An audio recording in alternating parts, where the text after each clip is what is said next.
Guten Morgen und herzlich willkommen zu einer neuen Podcast-Folge von mir. Heute haben wir mal zwei spezielle Gäste. Das eine, der Sedi, hi. Ich will mich eigentlich nicht vorhernehmen. Vom Hauptgast. Vom Hauptgast. Soll ich ihn schnell holen? Weil, also nein, du musst schnell, du in der Zeit, wenn ich ihn hole, schnell erzählen, wer du bist. Hallo liebe Nazi-Star-Fans, ihr kennt mich alle hoffentlich. Ich bin der Cedric, der Bruder von der Gut, Nazi-Star. lange. Das ist der Gashi! Woohoo! Das ist unser Das ist eigentlich Stuhlhase. mega blöd für die Podcast, die nur hören. Ja, stimmt. Der Hase macht wirklich kein Geräusch, sonst könntest du irgendwie Warte, warten, bis er bellt. Vielleicht kann ich mal etwas sagen. Oh. Sag mal etwas. Er ist ein bisschen scheu. Ist nicht bileng. Heute ist nicht sein Tag. Nein. Ja, wir reden heute viel über dich, über Boys-Themen. Weil, das ist voll lustig, ich weiss nicht, ob du das weißt. Hast du mal einen Podcast von mir gehört eigentlich? Ja, logisch. Wirklich? Ja. Das musst du jetzt sagen, oder? Nein, also sicher die von, ich habe immer, eigentlich die meisten mit den Gästen, die wo Ja. nur du bist. Meistens, Ja, okay, ich hätte jetzt wirklich gedacht, du sagst so nein. Ja. Aber nein, ich mach eben immer mal wieder so Girls Talk und dann einfach Fragen beantworten. Und ich habe eine gewisse Menge an Boys, die anzuhören, zwar nicht so viel, es sind hauptsächlich Girls, aber es haben auch viele Girls Fragen gestellt, von dem her ist es für alle spannend. Eben kann ich sagen, ich glaube, es ist ja vor allem für die Boys, man ja nicht Boys Fragen wissen, oder? Ja, aber du bist doch nicht der grosse Brüder dann, weißt du? Aber Es gibt auf jeden Fall einen Boys-Talk. oder mal. der Kleinbrüder. Weißt du, Was? ich weiss, was du für Zielgruppe hast, maybe sind die... Sie sind alle so 30. Ja, es hat sicher ein So grusige Männer, die so ein 60 Typ, der sind. 30 ist. Hey, grusig, es gibt maybe... Also gibt auch- Also wir müssen vor allem schon mal aufpassen mit den Anglizismen. Ich habe 3 Stimmt. darauf abfolgende Anglizismen bringen, aber ich habe dann einfach Ja. nicht gesagt. Weil ich glaube, die letzte Podcast-Folge war wirklich dann, wo du von deiner Reise erzählt hast. Nein. Nicht? Ich glaube nicht. Weil wir haben... Ich weiss, wir haben einen Podcast gemacht, haben mega viele Anglizismen Ja. benutzt, haben reflektiert. Ja, Und beim nächsten haben wir es wirklich besser gemacht. okay. Das ist ja unsere Challenge für die Podcast-Folge. Aber das haben wir letztes Mal schon gut gemacht. Ich glaube, wir sind eigentlich gut trainiert. Ja, wir probieren es. Yes. Wir geben alles. Und Ich wir haben weiss- den Faden verloren. Ja, eigentlich wäre es gut. Ich habe es gerade überlegt, eigentlich wäre es gerade lustig, wenn wir eine Podcast-Folge machen. Wenn wir so ein englisches Wort sagen, gibt es einen Shot. Boah. Nein, das machen wir nicht. Das machen wir nicht. Das wäre nicht so... Vorbildhaft. Peggy 18 wäre das. Nein, aber nein, Oder also 16. ganz kurz, wir fangen mal schnell von vorne an. Erstmal, du bist auf einer Reise wieder gewesen. Willst du so in 3 Sätzen zusammenfassen, was In du 3... Ui. Also Nein. eigentlich... Ich bin basically... Schon gegessen mit dem basically. Ich bin in Kasachstan gsi, Solo-Traveler, da sage ich jetzt Anglizismus, weil es... am alleine reisen? Ja, aber das gefällt mir nicht. Am Alleinreisen gsi. Und ja, es war mega cool gsi. Kasachstan hat immer so ein bisschen, hat ein bisschen einen schlechten Ruf, weil es Stan im Namen hat. Und Stan ist immer so ein bisschen negativ konnotiert im westlichen Kopf. Aber sonst war es mega cool gsi. Es sind wirklich mega coole Städte. Mega modern, mega europäisch auch teilweise. Also gewisse Städte haben mega so Kaffeekultur, wo du jetzt zum Beispiel in Amerika oder wahrscheinlich in vielen asiatischen Ländern vielleicht nicht so wirst sehen, wie jetzt in Europa siehst. Die Leute waren mega lieb gewesen, was wir im Westen meistens auch nicht so haben. Die allerliebsten, gastfreundlichsten Leute im Vergleich. Aber wieso Kasachstan? Das ist so, glaube ich, das Letzte, was ich mir überlege, dass ich hingehen will. Also ich habe Stimmt, du kannst Russisch. ja, ich bin mega, ich bin mega interessiert an Russisch, aber Russland ist ein bisschen schwierig. Nicht jetzt zum grossen Politik hineingehen, aber das wissen glaube ich alle. Ja. Und darum, Aber kannst, Kasachstan ist auch Ja. Ex-Sowjetunion und redet somit größtenteils eigentlich alle Russisch, neben Kasachisch. Ja. vor allem, die können ja kein Englisch dort, oder? Die jüngere Generation kann eigentlich teilweise Englisch, aber wirklich nicht so, wie man es erwarten würde. Also wir Crazy. denken immer so, wenn so, die Jungen, du schaust ja Filme auf Englisch und so, du kannst eigentlich schon Englisch, oder so das Basic Englisch. Ja, Aber die können wirklich eigentlich nicht mal Basic Conversational krass. Englisch. Aber dann hast du einfach auf Russisch mit denen... Mit den meisten, ja, also mit den älteren Leuten. Aber dann sicher. kannst du ja schon genug Russisch. Aber wirklich nur so Basic-Zeug. und Kannst du dann- dich mal vorstellen auf Nein, Russisch? das Doch, machen wir nicht. Nein, das doch, ist cringe. doch, Nein, du das musst ist das cringe. jetzt. Nein, bitte Dann nicht. sag, wie bitte mein nicht. Name auf Russisch heisst. Natalie Brand, weißt nicht? Ich weiß nicht, was du denkst, dass Russisch ja Aliensprache ist und der Name auf einmal anders ist. Aber was anderes, zum Beispiel auf Französisch ist so Natalie und auf Englisch ist es Natalie. Du kannst gar nicht. Es gibt halt den Namen nicht auf Russisch wahrscheinlich. Also es gibt niemanden in Russland. Aber hat es nicht so Natascha andere gibt's. Aussprache? Natascha würdest du wahrscheinlich auf Russisch heißen. Okay, Natascha. Ja. Also das R ist anders. Und Cedric könntest du sagen. Cedric. Cedric. Cedric in der Hand. Cool. Schon. Cedric. Cedric. Ja. Ja, aber es war cool, von 1 bis 10, wie würdest du bewerten? 8. 8? Oder 8,5, ja. 8, Okay. 8,5. Weil es ist einfach die erste Stadt. Eben, eigentlich will ich nicht zu deep bin. Aber es ist, Ja. Astana ist nicht so spannend gewesen, was echt die Hauptstadt ist. Ja. Und Almaty ist so ein bisschen Zürich von Kasachstan, weil es ist die grösste Stadt. Und ja, würde ich sagen, mega eine kulturreiche, diverse Stadt, was auch vergleichbar ist mit Zürich. Weil Ja. Zürich ist auch nicht die Hauptstadt und trotzdem mega kulturreich und grösser als jetzt zum Beispiel Bern. Und Almaty ist auch grösser als Astana und kulturreich. Yes. Oh, dein Handy hat gerade gesagt, du musst schlafen, oder was hat es gesagt? Ein LinkedIn-Benachrichtigung! Du bist jetzt Ja. im LinkedIn-Game. Ich bin jetzt voll drin. Folgen mir alle auf LinkedIn. Nein, folgen mir. Nein, jetzt suchen wir alle auf LinkedIn. Folgen mir nicht auf LinkedIn, obwohl dort musst du anfragen. Musst? Ja. Ich weiss, ich habe LinkedIn und ich finde es so cool, wenn ich so Leute sehe, die ich kenne, einfach folgen, um so Ja, vernetzen. safe. Nein, kannst Ich habe noch schon. nie etwas posten, aber ich will eigentlich mal anfangen. Ja, wenn du so wie du bist. Also du hast halt nicht nötig, weil du ein Netzwerk hast in dem Sinn. LinkedIn ist für mich so die Plattform, wo du so Posts machst zum Flexen, was du so erreicht Ja, hast. mittlerweile ist nur alles KI-Slop, wo irgendwie alles generiert ist und es juckt eigentlich niemand. Okay. Nein, weißt du, was mir also du hast ja gesagt, du hörst jetzt nicht jede Woche, aber du hörst ab und zu mal meinen Podcast. Mhm. Dann solltest du auch wissen, was wir jede Woche machen.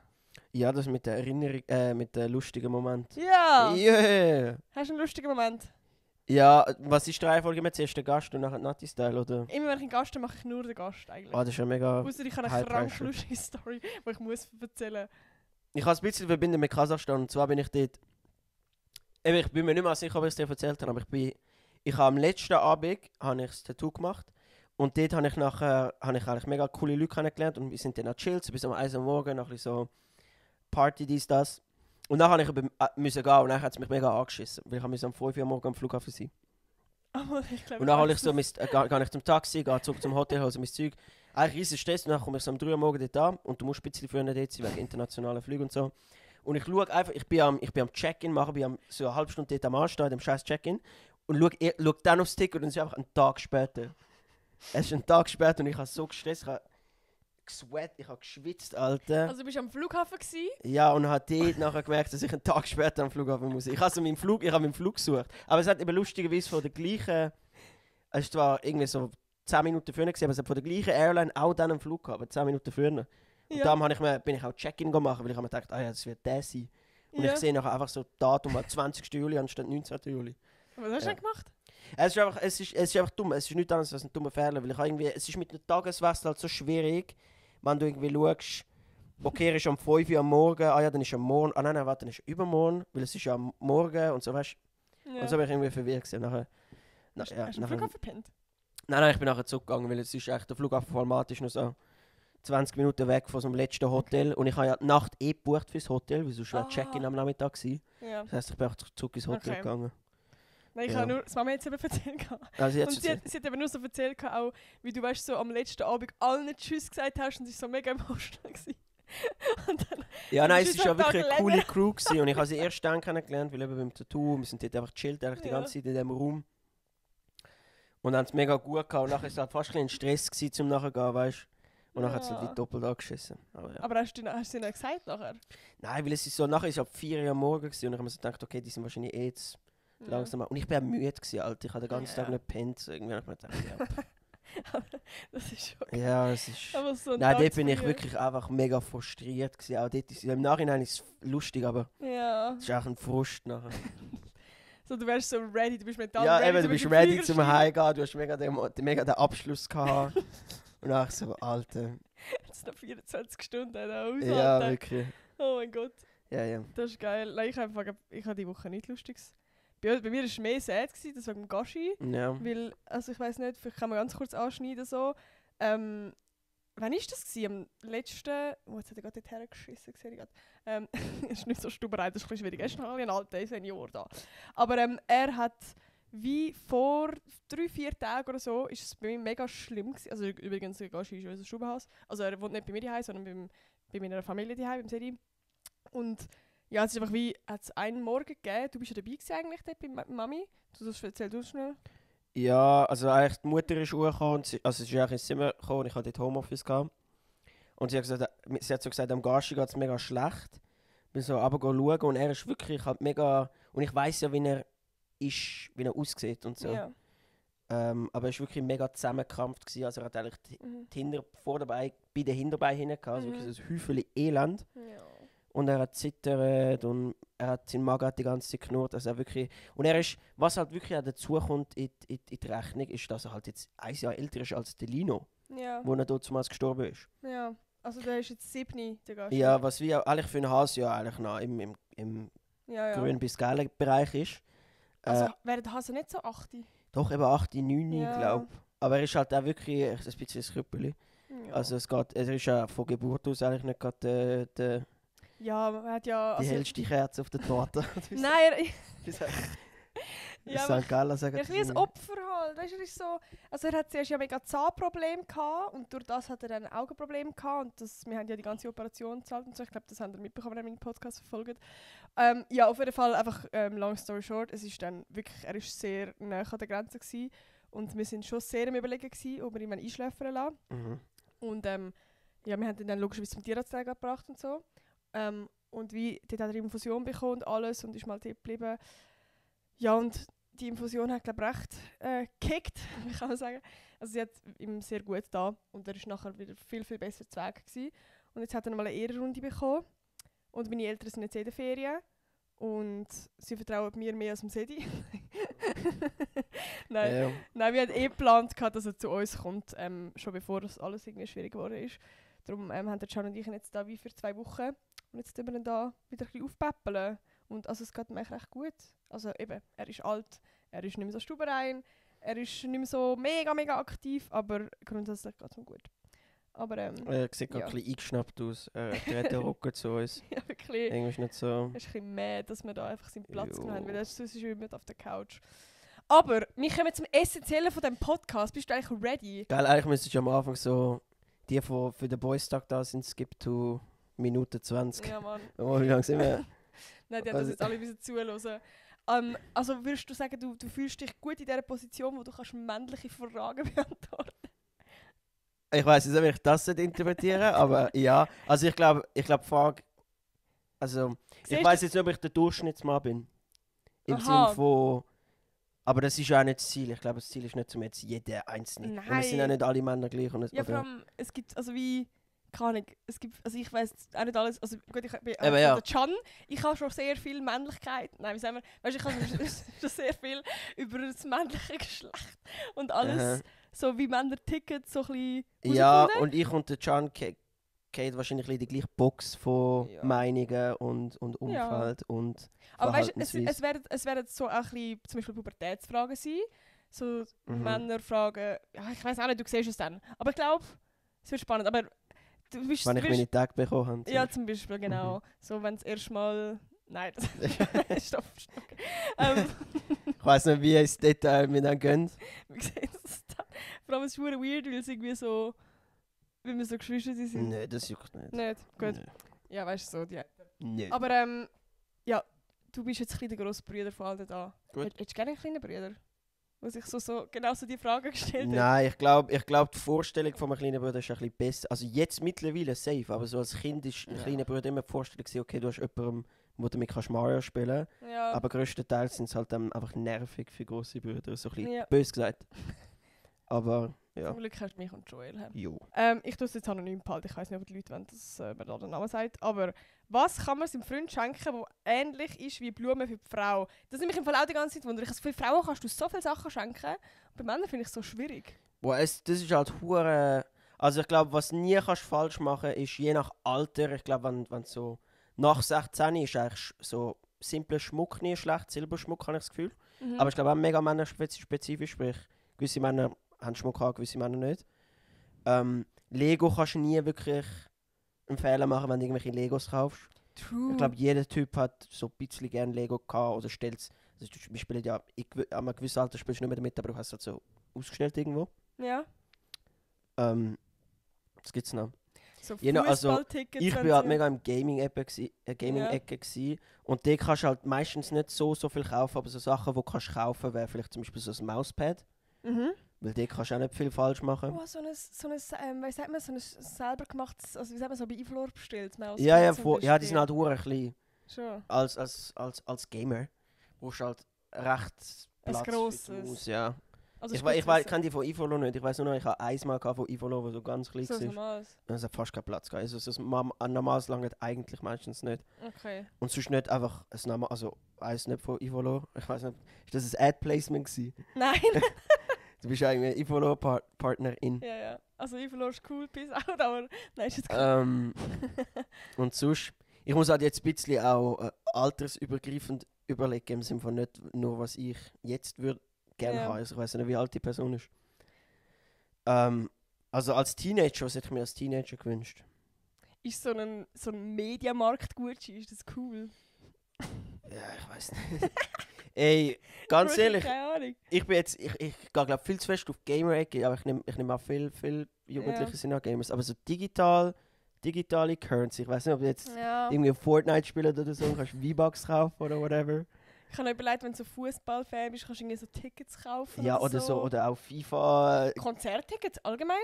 Konzert ist halt auch wieder, kommt mega auf den Typ drauf an. Ja, Ich würde mich also weißt du, musst das hure besprechen, nachher hast du ein Konzertticket, wo noch irgendwie gar keinen Bock drauf hat. So wirklich. Ja. Also ich Ja, wenn finde du so Eventsachen immer schwierig. Schon. Außer du besprichst es vorher. Ich weiß nicht, wie nötig. Ja. Oder du weißt ganz klar, er würde sich mega freuen. Ja, ich bin eben nie so ein Überraschungstyp gewesen. Ich finde es auch voll easy, wenn du das einfach ein bisschen diskutierst. Okay. Ähm, Was ist so das beste Geschenk, das du von einer Girl bis jetzt bekommen hast? Das ist auch ultra schwierig. Ich bin halt recht auf der emotionaleren Seite für einen Typ, würde ich behaupten. Sprich, Okay. ich freue mich mega vielleicht auch über ein Briefchen und so Zeug. Aber ich Oh. weiss nicht, wie viel jetzt das so jemand anderem würde bedeuten. Mal, safe. Schon. Ja, also ich habe das Gefühl, das ist so ein bisschen allgemein. Würdest du dich freuen an Blumen? Safe, ja. Ja? Ja. Das finde ich auch eine spannende Frage, weil ich habe das Gefühl, da gibt es schon so... Ja, Also aber weißt ich du, bin das jetzt Klischee? nicht, ich will jetzt nicht rumbrüllen, Männer bekommen ihre ersten Blumen beim wie sagen wir? Männer bekommen ihre Beerdigung? ersten, ja, genau. Oh mein Gott! Ja, aber es ist, ich bin jetzt nicht so ein... Oh. Aber du kannst... Ich glaube, viele Typen sind schon nicht so, juckt schon nicht so, wenn sie Blumen bekommen. Habe ich das Gefühl. Oder hast du das Gefühl, es ist dann so ein bisschen... Sie fühlen sich im Ego gekränkt? Nein, das überhaupt nicht, aber es ist auch nicht so, sie können nicht so viel... Ich glaube, Frauen stecken mehr Bedeutung hinter so Okay. symbolisches Zeug. Ja. Männer sind eher noch die vielleicht so zu Nutzen tendieren. Also Ja.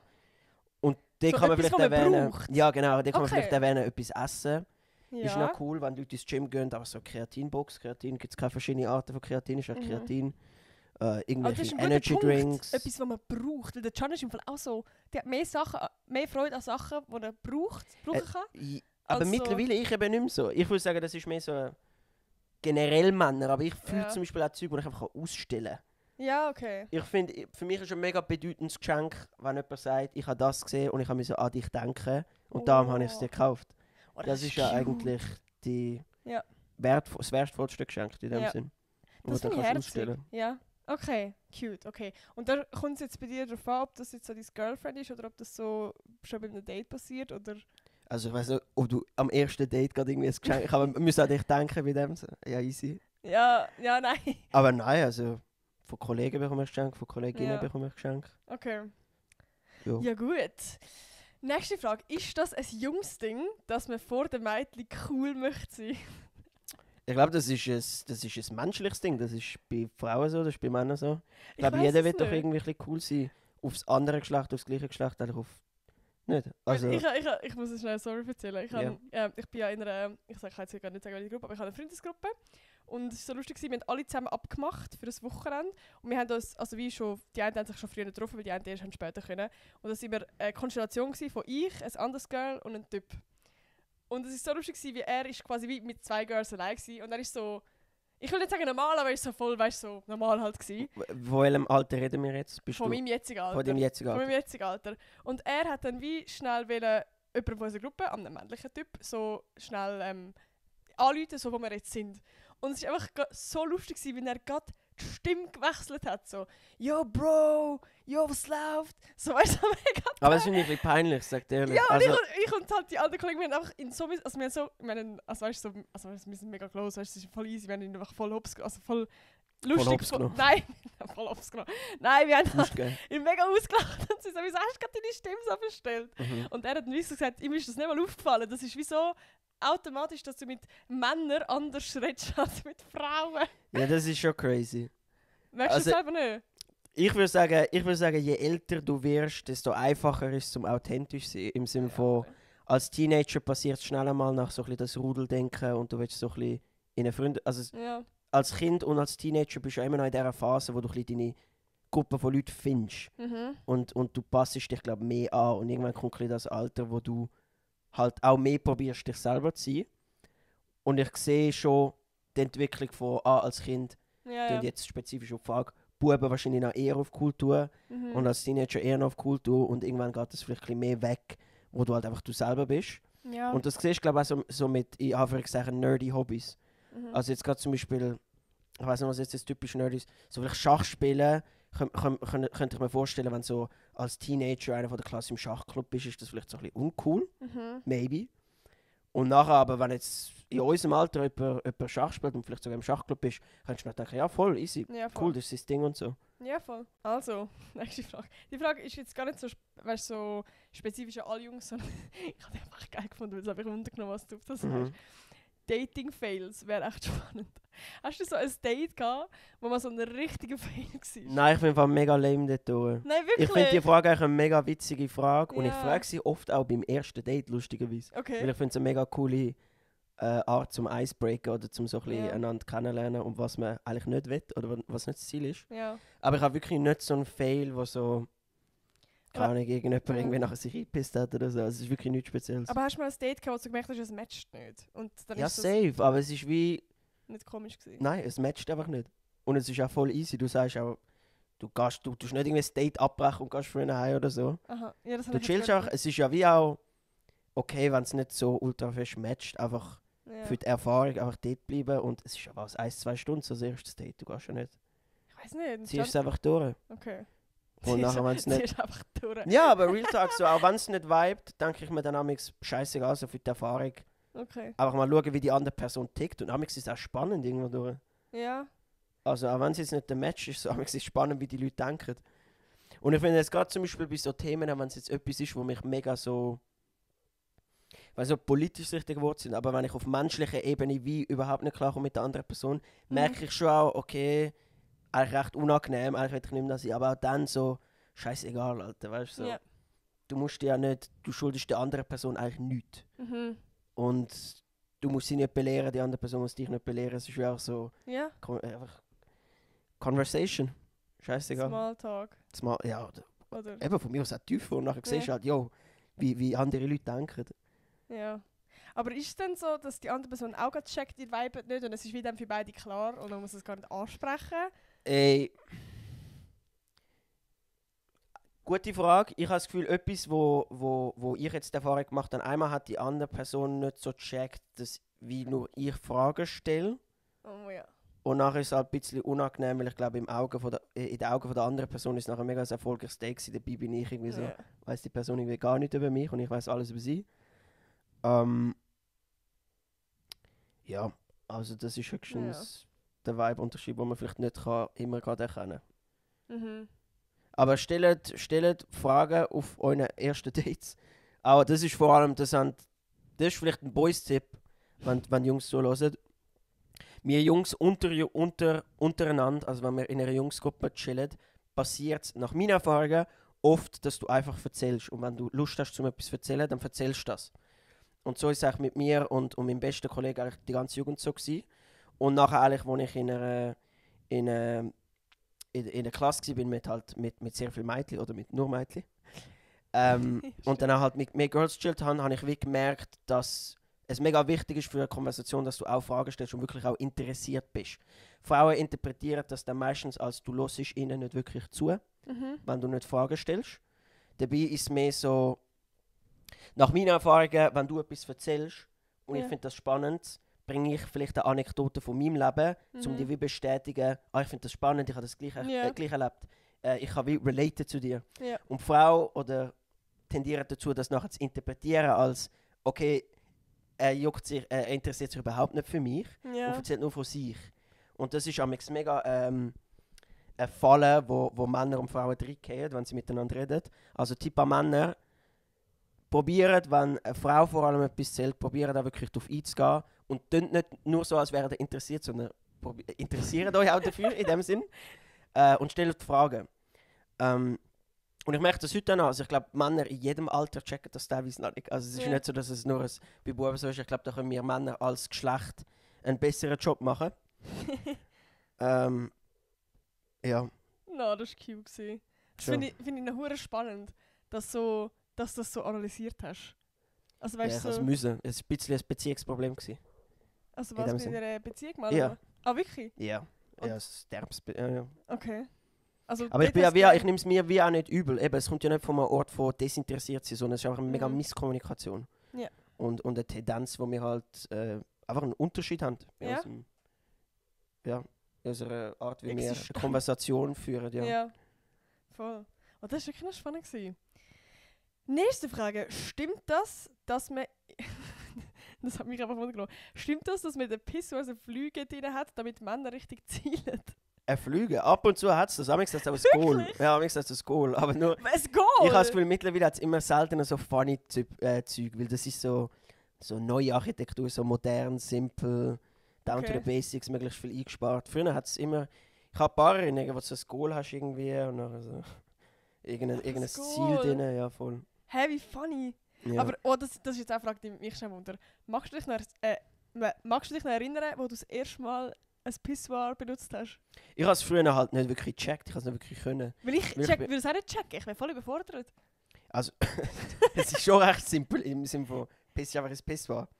Es gibt nicht so viel Papipapo. Aber ich halt nicht so, ich will eigentlich gar nicht zu fest ins Detail, aber ich halt wie nicht so können nachher gut abstellen daheim.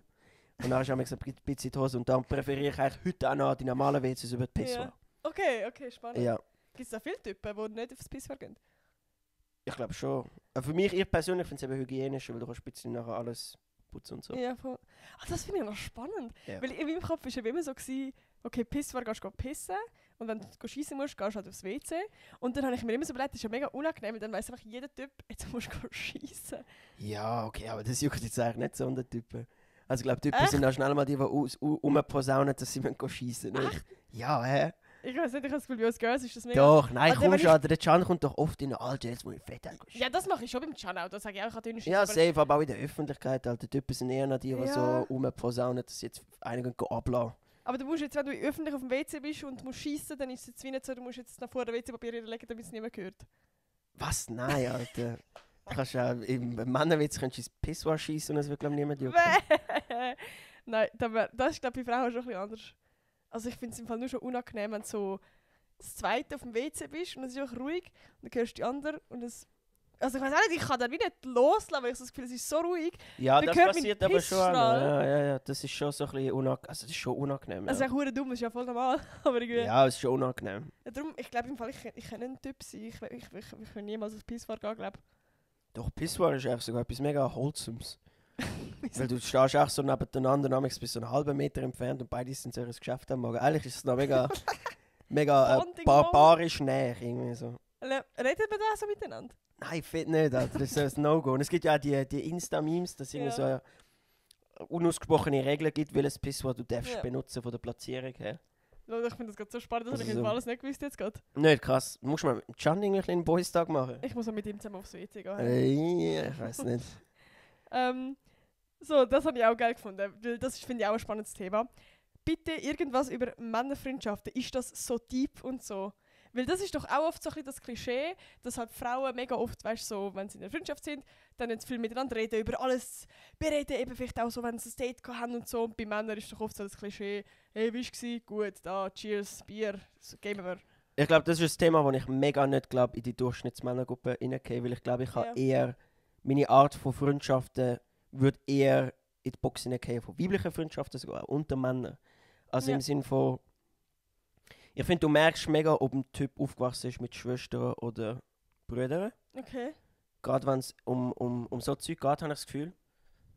Aber es ist auch etwas, was du glaub, als Typ lernst. Also es ist nicht etwas, was von natürlich kommt, dass du mit anderen Kollegen mega über deine Gefühle redest.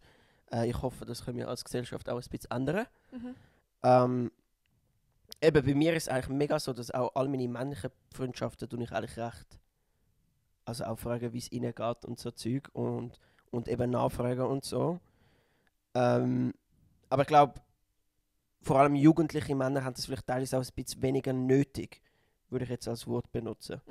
Dass Männerfreundschaften eher, na zum Beispiel, du triffst dich zum vielleicht gamen oder du triffst dich für ein Fußballspiel, du hast wie eine andere Beschäftigung auch noch dazu. Ja. Und beim Gamen tust du jetzt nicht wirklich gross über so Zeug reden.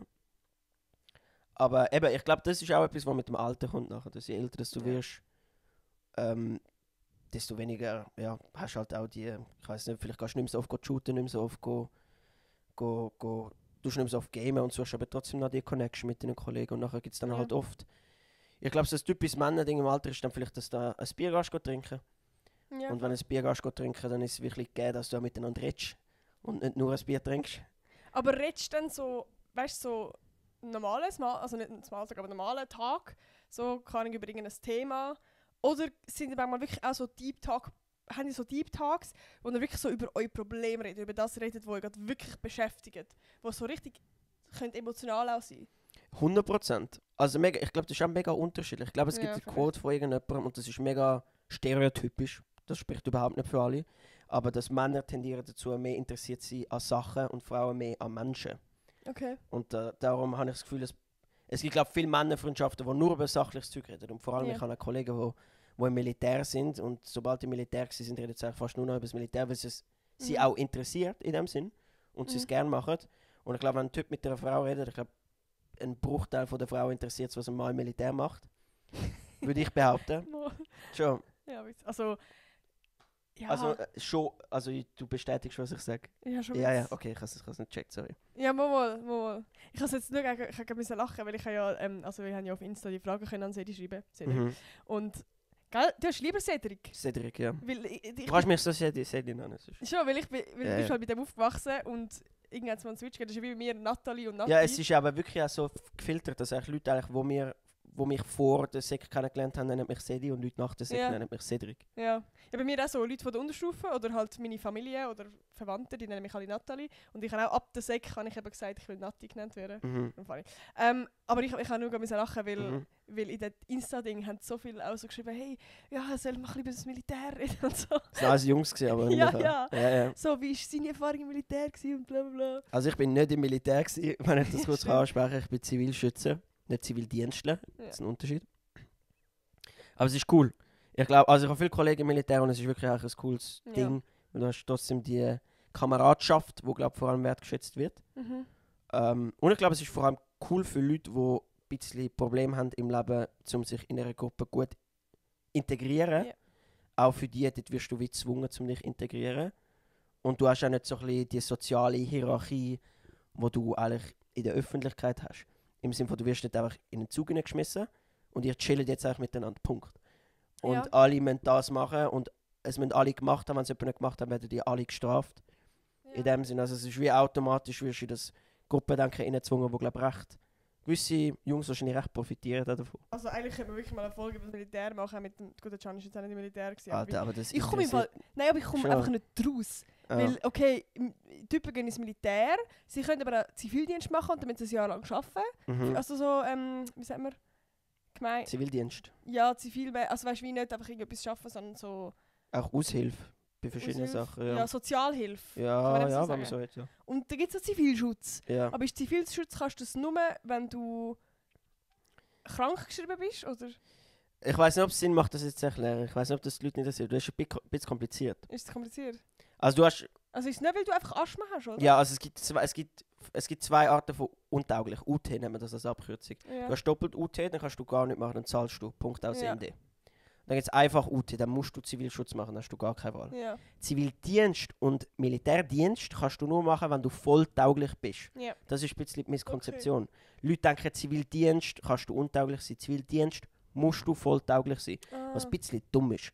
Im Ja. Sinn von, also Lehrerassistent könnte ich als Asthmatiker auch machen. Ja. Dann muss ich nicht volltauglich sein. Also eigentlich ist es ein bisschen dumm. Auf jeden Fall, Militär-Rekrutenschule kannst du machen und du hast sicher vielleicht von WKs schon gehört. Ja. Rekrutenschule das ist ist. wie, glaube ich, 3 Monate irgendwie so. Oder du kannst, und dann hast du wie, all Jahr hast du einen WK, wo du wieder 2-3 Wochen ins Militär musst. Und das musst du Okay. die ganze Zeit machen, bis, glaube ich, irgendwie 35 oder so. Also das ist, wenn du nachdem du 8 Wochen Militär gemacht hast? Ja, 8 Wochen Rekrutenschule. Ja. Ja. Oder ich weiß nicht, ob es 3 Monate sind. Irgendwie so. Okay. Und nachher immer wieder 3 Wochen irgendwo? Ja, Okay. das ist echt Kopffassung. Ja, Okay. ich weiß Und, nicht und so. was machst du? Zivilschutz, also ich bin einfach untauglich. Und was musst du machen? Arbeiten? Zivilschützer, ich bin Betreuer.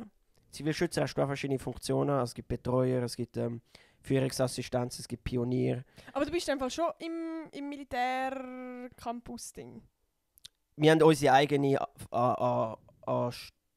Gebäude. Okay, Aber aber, Anlagen. aber wenn ihr arbeiten für die Leute im Militär? Nein, wir sind getrennt. Wir sind getrennte Okay. Dinge. Wir sind eigentlich wie eine Einheit. Es ist wie, wir gehören wie zu der, ich weiß nicht, wie die heißen. Aber wir sind wie eigentlich auf der gleichen Ebene wie Polizei, Feuerwehr, technische Dienst, Was- Zivilschutz. Also wir sind einfach Okay, was musst du Aushilfe für machen? Gesellschaft. Also ich bin Betreuer, was eigentlich so viel heisst wie unsere WKs sehen eigentlich so aus, dass wir einfach in ein Altersheim gehen oder in ein Heim für Beeinträchtigte oder auch für schwer erziehbare Kinder, was ich auch mega spannend fände mal. Und du bist wirklich einfach dort für die Aushilfe. Okay. Also du betreust einfach die Leute und im Kriegsfall wären wir dann die in dem Sinn der Zivilschutz. Ja. Also wir Aha. schützen eigentlich. Wir würden Crazy. dann, also ich Ja. weiß nicht, Corona haben ihr sicher Leute gesehen in den Spitälern am Aushelfen, die vom Zivilschutz waren. Oder bei den Ah, Impfungen aushelfen, die vom Zivilschutz waren. Macht alles auf einmal Sinn in meinem Kopf. Ja. Crazy, danke für die Erklärung. Gern schön. Jetzt kann ich ein bisschen besser schlafen. Auf die Frage, brauchst du noch einen Schluck? Ja. Ich habe es irgendwie funny gefunden, okay? Ich finde, die Frage ist voll valid. Findet man als Mann seinen Schwanz attraktiv? Boah, das ist ja mal ultra awkward, die Frage. Aber das nimmt mich Wunder. Nein, dann ist nein. Aber weil es gibt doch so viele Männer, was das ist ihre...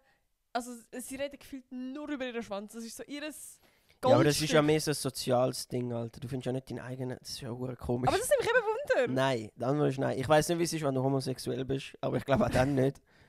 Das ist wahrscheinlich die gleiche Frage bei euch. Ich weiß nicht, ob es bei euch anders ist. Oder Eben- du dein eigenes Geschlechtsteil. Das ist ja Ich finde eine eben mega komische nicht. Frage. Eben, aber weil ich weiß nicht, ob es auch ein gesellschaftliches Ding ist. Aber bei Frauen ist es wie... Nein, also es Wir ist nicht thematisieren anders. das auch gar nicht. Ich habe das Gefühl, Männer, gerade in der Pubertät, Aber das ist, glaube ich, mega ein thematisieren das so soziales Ding, dass Männer halt einfach mega offen sind über ihre Sexualität früher auf und Ja. auch mega offen sagen, so, wenn sie masturbieren und so. Aber das hat überhaupt nichts damit zu tun, dass du, glaub, dich selber, dein Geschlechtsteil Ja. attraktiv findest. Nein, nur, also zum Beispiel jetzt so, wenn wir auf Nacktbilder gehen.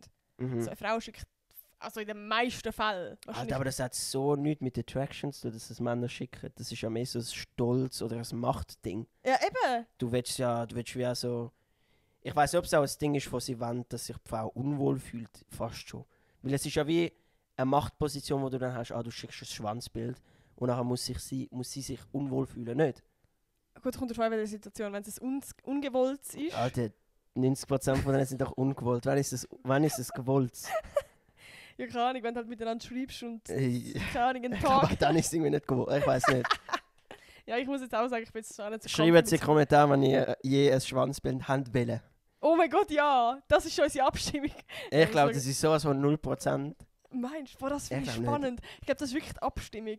Also Ob das Frauen schon mal stehen gewollt ja ist. auch nicht direkt irgendwie aufs Geschlechtsteil. Männer ich sind ja habe auch eher nichts noch damit die, die anfangen. den Körper sexualisieren an sich. Ja. Männer sind Frauen sind ja mehr angezogen vom Gesamtpaket, Ja. von Charme, Ja, oder sexuell jetzt auch mehr von vielleicht von Gedanken. Oberkörper Ja. und so. Ja, nicht visuell, Aha. sondern mehr im Kopf. ja genau. Männer Ich sind ja hoffe mehr so. visuell. Ja, ja. So. Und darum, eben, wenn sie so per Chat werden, Also könntest- ich glaube, ich glaub, sehe da bin- gar keine... ja. Ja. Ja. Und es ist jetzt auch nicht das schönste Geschlechtsteil, finde ich. Es ist jetzt nicht so ästhetisch. Das haben wir einen Die Wurm. meisten, ja. Aber das Aber hey, Shoutout, für die je eins bekommen haben. Oder schau dir die, die es ich weiß gemacht nicht, haben. ich weiß nicht, ob das ein Shoutout wert ist, aber Das ist schwierig. Macht das nicht bitte, außer es ist gewollt, ja. wenn es das mal ist. Auch dann wahrscheinlich ist es nicht so schlecht. Macht generell als Anweisung, schickt keine Ja. Nacktbilder. Generell. Das ist Ja, glaube ich ja. auch der allgemeine Regel, die du kannst anwenden. Ja, also, warum verstehen sich Boys immer gerade und haben nie so Streit mit den Freunden? Ist jetzt auch halt so ein Vording. Aber... Vielleicht kannst du die gleiche Argumentation benutzen, dass sie vielleicht oberflächlicher sind. Aber ich würde sogar fast darauf gehen, dass vielleicht...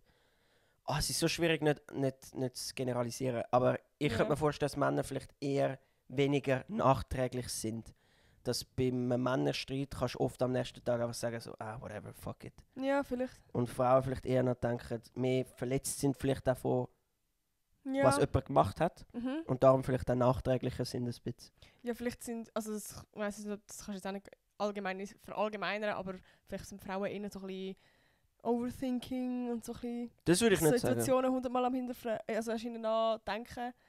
Also ich weiss es nicht. Das würde ich einfach nicht sagen. Schon. Ich habe das Gefühl, Jungs sind eher die, die sicher weniger zugeben. Oder weniger vielleicht über ihre Gedanken reden. Aber ich glaube nicht, dass ein Mann jetzt generell weniger etwas overthinkt. Aber jetzt eben ein Streit.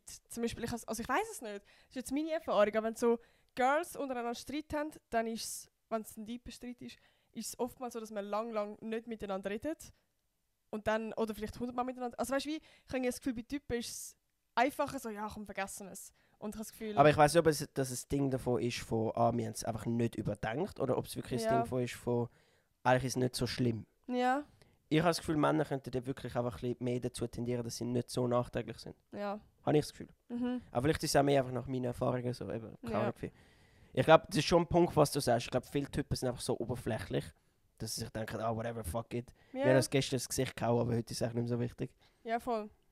Und das ist auch ein bisschen das Klischee, dass wenn du zuerst mal eine Beziehung hast zwischen Mann und Frau, dass dann die Frau halt vieles immer will klären und der Mann schnell der ist und so, was tust du jetzt wieder so, so mäßig. Aber ja. Aber ich denke, ich weiß nicht, ob das etwas Negatives von also beides hat wie ihre Vorteile und Nachteile. Also ich finde es wie auch gut, wenn Frauen tiefgründig sind und wie auch sehen und den Selbstrespekt haben, wenn jemand sie verletzt, dass sie wie entweder Entschuldigung erwartet oder irgendetwas. Also weißt Ja. ich finde das wie auch eigentlich etwas Gutes an sich, Ja. dass man wieder Selbstrespekt hat. Aber ich finde es so schwierig, so darüber zu reden. Und weißt, man kann es ja nicht verallgemeinern und irgendwie ist es dann trotzdem... Ja, aber die Fragen sind halt, Fragen sind vielleicht ein bisschen mehr an mich Ja. als Person ausgerichtet und wir können es ein bisschen so behandeln. Ja, voll. Was ich schon immer wollte wissen, ob Boys auch mal einen I need my girlfriend Moment haben. Hey, ja, safe. Da habe ich mich jetzt auch gefragt. Ist das so... Ich glaube, es ist ein Fehler, Männer als weniger emotionale Geschlecht verkaufen.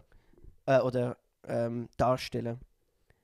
Ich glaube, Männer sind sicher, und ich tue es jetzt wieder eigentlich recht auf jugendliche Männer beziehen, sind einfach die nicht darüber reden, aber die sind ja genauso emotional, wenn nicht teilweise sogar emotional an in gewissen Fall.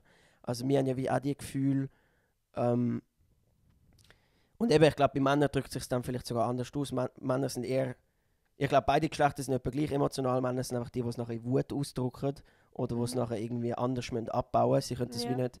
Männer sind recht schlecht drin, das irgendwie mit Reden abzubauen oder mit irgendwie Brüllen abzubauen. Ja.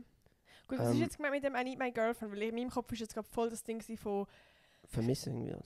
Nein, ich habe es jetzt eben mehr aufgelesen von einem Typ, wo es nicht gut geht und er braucht jetzt wie die Freundin, damit sie ihn aufbaut, ja. so mäßig. Und vielleicht, also ich weiß nicht, wie sie es gemeint hat, wo geschrieben hat, aber so ein bisschen das Ding von Männer würden sich im Ego kränk fühlen oder würden wie so... Ja, also ich glaube sicher, dass wir momentan als Gesellschaft immer noch ein bisschen das so haben, aber ich hoffe, dass es sich in die andere Richtung entwickelt. Also ich sehe schon, dass durch die Stigmatisierung der Mann dann sich halt immer denkt, okay, ich will eigentlich jetzt nicht Schwäche zeigen und irgendwie vor meiner Freundin brüllen und so. Ich glaube, das ist der Main-Punkt. Ja, aber ich glaube, es ist wie immer noch ein schwieriges Thema, weil ich glaube, es gibt schon immer noch Frauen, die nachher ein bisschen so würden denken, oh, okay, der fängt jetzt so vor mir an zu brüllen. Meinst du? Wir sind in unserer Bubble, weißt du, ich habe das Gefühl, es gibt nachher die Frauen, die das nachher mega komisch finden. Ja. Darum kann ich es nicht verallgemeinern, aber ich hoffe, es tut sich in die Richtung entwickeln. Weil ich habe das Gefühl, dass viele Typen denken und also Girls, Also da kann ich jetzt auch nur für meine Bubble halt reden. Aber ich habe das Gefühl, das finde ich so schwierig. Bubble Ja. Aber so, also ich finde es viel attraktiver, wenn ein Typ kann über seine Gefühle reden kann, wenn er kann seine Gefühle zeigen und wenn er auch mal kann brüllen kann. So, ich finde, es gibt nichts, schön, dass es jetzt nicht traurig ist, aber so schön, dass wenn er kann sich selber sein, also offen sein und seine Emotions zeigen, ohne irgendwie Angst zu haben. Voll. Gut. Das finde ich eine herzige Frage. Wie beeinflusst es dich, 2 Schwestern zu haben? Boah, ich glaube gut. Findest du wärst, also hast du das Gefühl, du wärst, also logisch wärst du anders geworden, aber so vom allgemeinen Ding her anders, wenn du nur Brüder gehabt hättest? Oder findest du, das hat so einen Einfluss? Ich glaube, es hat sicher einen Einfluss. Ich würde nicht sagen, ich bin nur so, wie ich bin, weil ich mit Schwestern aufgewachsen bin. Oder was würdest du sagen, hat es dich beeinflusst, dass du Schwestern hast? Ich bin jetzt gerade am Überlegen. Ja. Ich glaube, in der Kindheit macht es mehr einfach einen Interessensunterschied. Aber dort ist ja mehr dann ein Nicht-Teilen von den Interessen. Sprich, wir haben eigentlich wenig Hobbys zusammen gemacht. Ja. Also ich muss mich erinnern, ganz früher, das finde ich eigentlich noch spannend, weil das ist ja so in der Gesellschaft damals sowieso mega schwierig gewesen. Weißt du, was jetzt kommt? Das mit dem Rock? Ja. Weil ich habe immer ein Röckchen angehabt, also ich hatte so ein Prinzessinnenröckchen und habe dann so zu dieser Musik getanzt. Und dann hast du gesagt, du möchtest auch ein Röckchen anlegen. Nein, ich habe vor allem, mich hat es einfach angeschissen, dass Männer haben nicht so ein Tanzkleid. Ja. Weil in meinem Kopf ist so ein Rock war, okay, du hast tanzen mit einem Rock. Ja. Und dann als Mann hast du einfach Hose an, oder weißt du? Ja. Irgendwie hast du ja nicht so Tanzkleider gehabt. Ja, voll. Und dann habe ich einfach auch einen Rock angelegt. Ja, voll. Eigentlich mega herzig. Ja. Und keine Ahnung, irgendwann so später, ich mag mich mega gut erinnern, wo es Mama so ein Foto bei uns, weißt du das noch mit diesen Häuschen? Ja, weißt du es nicht mehr. Es war wie so bei uns in der Stube gewesen, dass ich dich dann ausgelacht habe, so, oh, du hast ein Kleid angehabt. Voll blöd.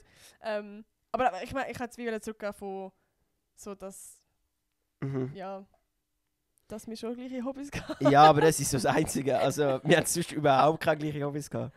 Ich bin voll, nein, wir haben ja, also sorry. Kommt drauf an, welches Alter. Ja, aber sagen wir zwischen 10 und 16 haben wir kein gleiches Hobby gehabt. 0. Vielleicht so zeichnen. Maybe zeichnen, aber das ist ja nicht etwas, was wir zusammen gemacht haben. Mein Punkt ist eigentlich, dass wir von den Interessen her nichts miteinander teilt haben. Wir haben nur zwischenmenschliche Interaktionen gehabt. Wir haben nicht wirklich... Nicht mal wirklich. Ich habe das Gefühl, das war so die Phase, wo du hast eben Buben und... Und ich will eigentlich damit sagen, dass wahrscheinlich in einem jungen Alter hätte ich wahrscheinlich vielleicht sogar lieber einen Bruder gehabt. Ja, voll. Aber ich glaube, je älter du wirst, desto mehr und du halt mit den Leuten, mit deinen Geschwistern auch redest. Ja. Ich glaube, dort war es richtig cool gewesen, zum Schwestern zu haben. Ich habe das Gefühl, ich hätte einen kleinen Bruder jetzt auch dazu erziehen, dass der ein bisschen schnurren kann. Ja. Und darum habe ich das Gefühl, es wäre jetzt nicht so anders gewesen, hätte ich vielleicht auch einen Bruder gehabt oder so. Ja. In dem Sinn. Okay. Aber ich glaube, generell hat es einen sehr guten Impact. Und du merkst den Leuten, eben den Jungs auch ein bisschen an, ob sie Schwestern haben oder Brüder finden. Ja. So wie sie miteinander umgehen. Voll. Ja. Ja. Okay, spannend. Wie verhalten sich Jungs, wenn sie einen Crush haben? Also ja gut, das ist auch schwierig zum Verallgemeinern so. Aber ich nehme jetzt an, das ist vielleicht auch so ein bisschen von einem jüngeren Girl gekommen, ich weiß es nicht. Aber so, magst du dich erinnern, wo du so das erste Mal vielleicht einen Crush hast oder so? Wie hast du dich dort verhalten? Also ich habe das Gefühl, die Person, die das geschrieben hat, wird glaube ich herausfinden, ob jemand einen Crush auf sie hat. Punkt 1. Safe. Ich glaube, das war ultra anders vor 10 Jahren gewesen, als wie es jetzt ist. Ja, safe. Ich glaube, heute ist ja mehr nochmal so ein bisschen die nonchalant Schlaufe und niemand will wirklich zugeben, dass er einen Crush... Niemand geht wirklich das Risiko ein, von jemandem zu sagen, dass man einen Crush auf sie hat. Also heutzutage, also in unserem Alter würdest du auch sagen, nicht? Doch, mittlerweile schon, aber ich habe das Gefühl, vor 10 Jahren... Nein, ja, safe. Vor allem so in deiner Generation, Alter, das sind ja alle irgendwie haben gesagt, ich stehe auf dich, die stehen auf den. Ja. Heutzutage ist es, glaube ich, mehr so ein bisschen eine Mystery-Box. Es kommt darauf an, ich habe das Gefühl, früher war es auch mehr das Ding von, also ganz früher so, man hat einen Crush auf die Person, aber es ist jetzt wie, ein anderer Crush, also wie, keine Ahnung, heutzutage siehst dich mehrmals und dann kommst du einen Crush über. Und früher ist das wie, ich habe das Gefühl, dass plötzlich von einem Crush über halt jemand vom Aussehen. Also meinst du jetzt früher, heute ist es anders, heute in unserem Alter? Ich rede jetzt von Alter. Also ich rede jetzt von Unterstufe. Ist eher das Ding, wo man einfach mal einen Crush in der Klasse. Aber nicht, weil man sich gut verstanden hat und viel miteinander gemacht hat, sondern einfach, warum auch immer. Ja. Aber ich würde einen Crush immer als gleich definieren, auch in meinem Alter. Ein Crush ist eigentlich mehr so etwas, du musst die Person nicht mal wirklich kennen. Es ist mehr so ein bisschen, okay. Du findest die Person einfach vom Vibe her attraktiv. Ja. Nachher geht es dann ein bisschen in etwas anderes. Ich weiß nicht, was für einen Begriff benutzt, aber so verschätzelt sein, weißt du. Ja, okay. Aber wie würdest du sagen, sind jetzt Typen oder wie bist du so gewesen, wo du so Interesse an jemandem hast? Wie hast du dich verhalten? Nervös. Ich bin nervöser geworden, aber ich bin generell nervös gewesen, wenn ich früher mit Girls geredet habe. Also es ist ja nicht so ein... Ja. Ist das bei Typen auch so? Weil ich habe das Gefühl, bei Girls ist so ein bisschen das Ding, oder bei mir zumindest, so wenn ich mit jemandem mega geflirtet habe, also dann habe ich keinen Crush gehabt. Und wenn ich so voll verklemmt war und socially awkward, dann habe ich einen fetten Crush gehabt. Ja, es fällt halt schon ein bisschen einfacher, wenn du hast halt das Gefühl, du hast weniger Druck in dem Sinne. Ja, eben, ich bin so hure flirty mit der Du willst weniger versauen mit der Person, wo du wirklich einen Crush drauf hast. Ja, du bist eben nervös und all das Zeug. Ist das bei dir eigentlich so? Ja, 100%. Ich glaube, die können wir wirklich nicht Geschlechter trennen, Alter. Wir sind wir sind nicht so anders. Ja. Also wir Jungs haben genauso Angst vor dem ersten Date. Wir haben genauso Angst, und ich glaube, was ein bisschen vielleicht schwieriger ist, teilweise von der Jungsseite aus, ist, dass trotzdem halt gesellschaftlich immer noch erwartet wird, dass halt die Jungs sagen, irgendwie den ersten Move machen. Und ich habe den Druck halt auch mega gemerkt. Aber falls Jungs zuhören, ich glaube, dort ist der Trick auch wirklich, dich aus dem Fenster zu lehnen und einfach fragen und es einfach machen. Ja. Und Girls genauso. Und selbst, also Girls eben genauso, aber nach meiner Erfahrung hat es auch geholfen, einfach über den Mut hinwegzustehen und selbst wenn du nicht erfolgreich bist, hast du wie schon den Schritt mal gemacht und irgendwie weißt, wie es sich anfühlt. Und auch wenn es nur für die Erfahrung ist, hast du nachher wie ein bisschen mehr Mut beim nächsten Mal. Ja. Und ich glaube, es ist wie schwierig, wenn Jungs sich nachher nie den Schritt machen und nachher irgendwann bist du halt einfach immer Alter und hast schon gewisse Sachen einfach irgendwie immer noch nicht den Mut gehabt und nachher machst du dir wie einfach schwierig für später im Leben. Ja. In dem Sinne, je früher du Zeug machst, desto mehr gewöhnst dich als Gefühl und gewöhnst dich an, wie du mit der Situation umgehst. Und ich glaube, das hilft jedem. Hast du das mal gehabt, dass du jemandem gesagt hast, ich habe einen Crush auf dich? Ja, also safe. Schon? Hast du Eier gehabt? Ja, also vielleicht auch geschrieben damals. Ja. Ja, verschiedene Sachen, ja. Ja, okay. Also du sagst ja irgendwie, ich glaube, ich weiß nicht, ob du es so sagst. Hey, ich habe einen Crush auf dich. Nein, ja. Aber ja, du tust so, ich glaube, wenn du ein bisschen ins Gespräch kommst, ich habe einen Crush auf dich. Kannst du vielleicht sagen, ja. Und ich kann es jetzt schon sagen, es wird nicht immer erfolgreich sein. Und ich glaube, man muss sich wie auf das auch ein bisschen vorbereiten. Ich glaube, den Jungs und den Girls auch in diesem Alter passiert schnell mal, dass man sich nachher Vorstellungen macht, wie es könnte sein, und nachher baut sich irgendwie noch mehr Druck auf.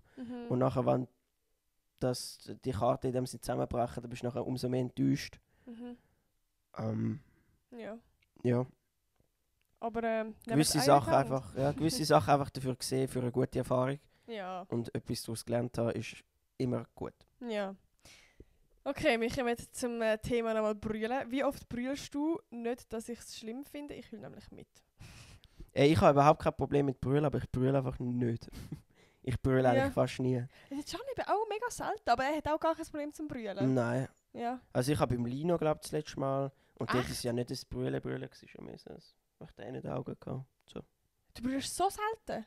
Ja, aber ich weiss, ich schäme mich nicht, also... Ja, aber auch wenn du alleine bist? Nö.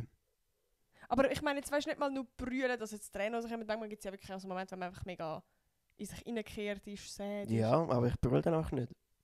Okay. Also. Aber du hast ja keinen Bock zu manchmal habe ich eben so einen Moment, wenn ich dann so Bock habe, zu brüllen und dann durch die Musik hören. Mir hilft es mega, ich habe mega gerne, das ist nicht so Klischee, aber ich habe gerne Aussichten. Ich bin dann recht oft bei uns auf den Hügel so zum Hasi oder so gefahren. Ja. Und dann einfach dort chillen und das hilft mir eigentlich auch. Ja. Ein bisschen durchschnaufen, ein bisschen den Wind geniessen, Aussicht anschauen. Ja. Ja, okay. Und dann so Musik hören, traurige, oder? Nein, ich bin... Nein, eigentlich nicht. Okay. Ja, okay, das ist spannend. Weil ich habe das Gefühl, also ich weiss nicht. Ich will schon oft, aber jetzt nicht, weil es mir schlecht geht, sondern also allgemein so kann ich nur schon, wenn ein trauriger Film läuft oder... Also hast du das auch nie? Krass. Obwohl, ja, doch, bei Film... Doch, Film aber schon. nicht brüllen. Ich habe einfach wässrige Augen ein bisschen. Ja? Ja, das gibt es Ja, schon. Bei okay. Filmen, wo ich recht relate vielleicht. Ja. Also ich weiß nicht, ob das ein allgemeines Frauending ist, aber wenn wir halt unsere Tage haben, also ich bin amigs hure emotional, ich habe jetzt gerade letzte Podcast-Folge darüber gemacht, so ich habe amigs wirklich so... Ja, aber dort haben wir halt wirklich halt auch echt einen Hormonüberschuss. Also Eben, ich glaub, ja, das ja. ist nichts Schlechtes oder Falsches. Ja, voll. Oder Ja, eben Verwerfliches. darum ging ja gerade spannend, weil ich habe das Gefühl, als Frau heulst du schon noch öfters. Ja, maybe, ja. Ich weiß nicht, ob das kannst du verallgemeinern, aber... Tönt Jungs genauso über Girls und Gefühle miteinander schwätzen wie Girls das machen? Ja, das haben wir jetzt eigentlich schon so ein bisschen besprochen, aber... Ja, vielleicht kann man dort auch noch ein bisschen... Ich glaube, auch als jugendlicher Bub ist schon ein bisschen respektlos, wie man über Girls redet. Oder es passiert sehr schnell, dass man halt sehr objektiv nach über Girls redet. So, die ist heiß, die ist nicht heiß. Hat er das nicht mehr so im Alter jetzt? Ist das Weniger, mehr so aber das ist auch mega Gruppe. Ich glaube, unsere Gruppe hat sich ein bisschen am Riemen gerissen. Aber ich glaube, es gibt immer noch viel... Alter, es gibt Männer, die wahrscheinlich 40 sind und noch so über Frauen ja, reden. safe. Ja, vielleicht einfach das bisschen... Aber es ist schon mehr ein Sekt-Ding. Also bei uns ist wirklich in der Sekt Ja, in der Sekt. jeder Typ nur so geredet.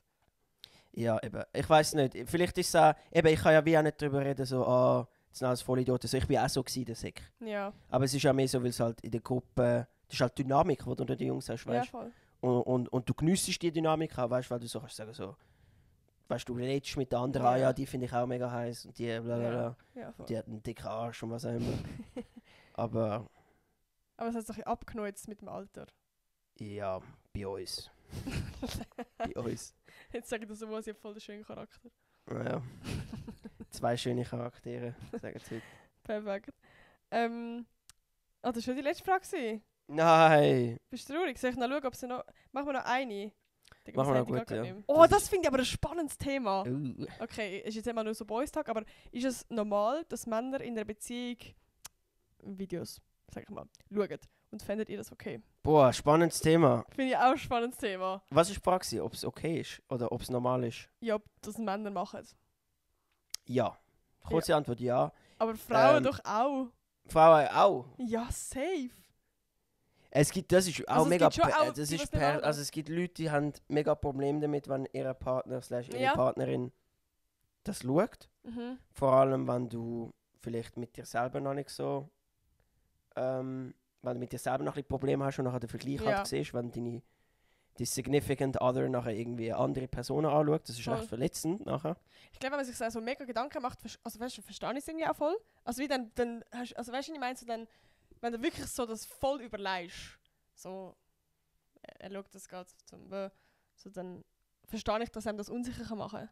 Ja, ich glaube, es kommt da mega darauf an, wie fest du dich davon distanzierst. Ja, Im Sinne von, wenn du es... Ja, ich weiß gar nicht, wie ich das erklären, aber wenn du es wie einfach schaust, zum halt dich erlösen. Ich weiß nicht, also weißt du, wie... Ja, aber weißt du, zu mir einfach zum weg... Zeit mit dir selber haben. Ja, Oder ist whatever. für dich so ein etwas Ja, einfach zum... erlösen? Ja, aber oft ist es nachher einfach so etwas, was du auch willst gemacht haben, nachher scheiße, ja, weißt du, bist halt so horny und dann... Wirklich? Ja, so als Teenage-Bub weiss ich genau, nach Amex ist es sogar ein bisschen nervig. Echt? Ja, du bist auch horny und willst auch so scheißegal, Alter. Aber was? Mach's auch kurz, ja. Er ist schon mega lustig. Ja, aber ich finde, das ist mega etwas und ich habe Leute im Umfeld, wo teilweise immer noch damit strugglen. Ja. Das ist wie etwas, wo man als Person auch muss respektieren muss. Ich glaube, es gibt wie kein Argument zum sagen, wenn deine Partnerin oder dein Partner sagt, das sei nicht okay und das ist mega verletzend, Ja. musst du wie probieren, davon wegzukommen. Und es ist halt wirklich einfach schlichtweg eine Sucht. Ja, das Und auf ich jeden glaube, Fall. es ist bei vielen auch eine Sucht, die nicht zugeben wollen, dass es eine Sucht ist. Ja. Und von der muss man halt einfach wegkommen wie von jeder anderen Sucht. Voll. Also ich glaube, man kann so Videos allgemein mega kritisieren so, und man wirklich hinterfragen. Es ist einfach wie etwas, wo viele machen und wo normalisiert worden ist irgendwie. Also wieso, dass man es schaut. Ja, aber ich hätte jetzt wie gesagt, es gibt viele Männer, die das vielleicht in Beziehung machen, aber auch viele Frauen. Und ich glaube, wenn du in einer Beziehung bist, dann ist es okay, das also kann man das auf jeden Fall thematisieren und kann das ansprechen, wenn einem das stört. Ich finde, was man darf machen, ist man darf Verständnis haben für den Partner oder Partnerin, der jetzt vielleicht süchtig ist ab dem. Ja. Dass das halt wirklich auch einfach eine Sucht ist. Und dass es auch nicht so einfach ist wie, schau es einfach nicht. Ja. Sondern dass vielleicht wie auch ein Prozess dahinter steckt. Mhm. Es braucht ein bisschen Arbeit in dem Sinn. Ja, voll. Und vielleicht nützt teilweise sogar der Tipp, mach es einfach nicht. Das nützt teilweise, aber amix ist es schwierig. Ja.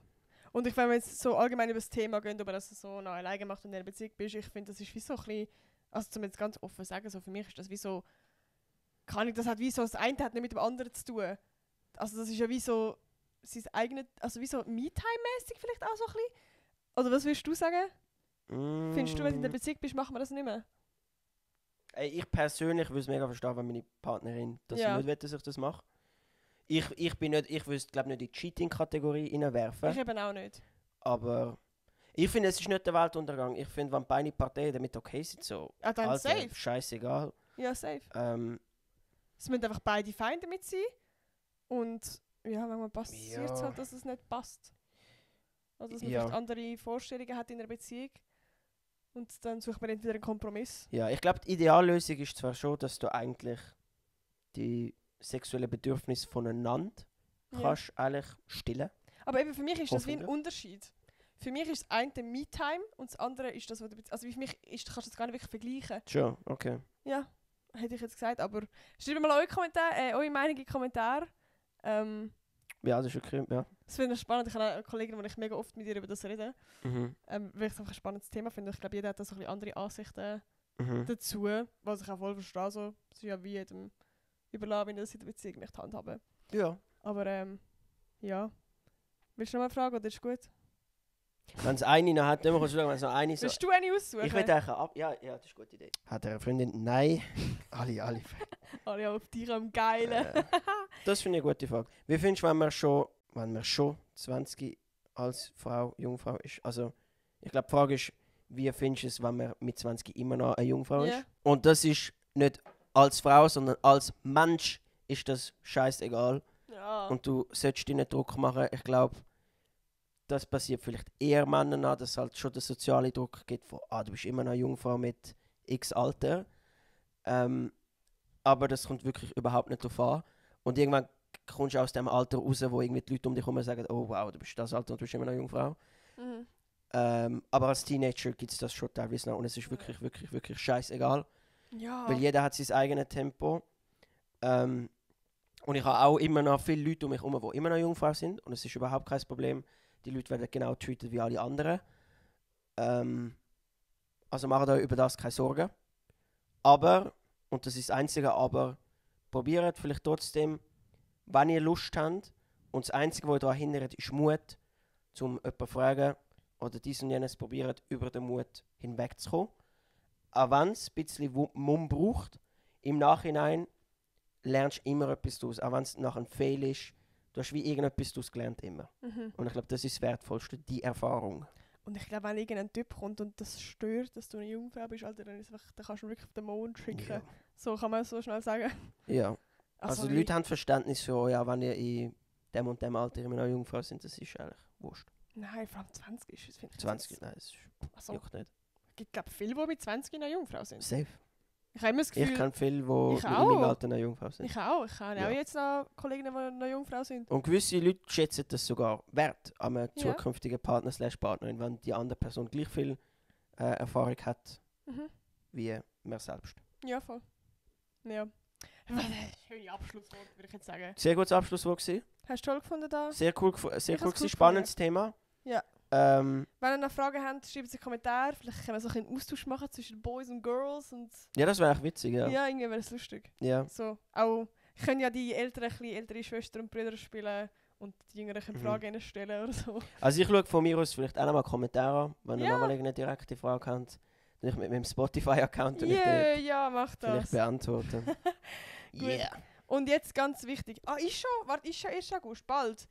Weil, also ja, mal schauen, ob ich es nicht schaffen, aber ich bin eben nominiert. Hast du das gewusst? Ja. Hast du gewusst? Ja. Du hast ja geschickt in, ich weiß nicht, wie er heißt, Swiss Influencer war. Ja. Aber in einer anderen Kategorie. Ja, weißt du welche?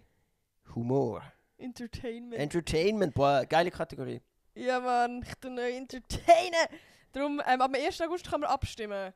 Und das könnt ihr gerne machen, da würde ich mich sehr freuen. Sagt es euren Friends. Sagt Nicht es nur allen. ihr abstimmen. Sagt es eurer Familie, sagt es eurem Jedem. Hund. Genau. Jeder, der irgendein Mobiltelefon hat, muss das wissen. Schickt sie euren Family WhatsApp-Status. In der Großfamilie, ja, Cousinen, Cousins, Tante, Onkel, Gut, Großeltern, genau so. wenn sie noch leben. Und wenn ihr das gemacht habt, dann könnt ihr gerne dem Podcast 5-Sterne-Bewertung geben und mich abonnieren und die nächste Folge wieder einschalten. Ich wünsche euch einen wunderschönen Tag und bis nächste Woche.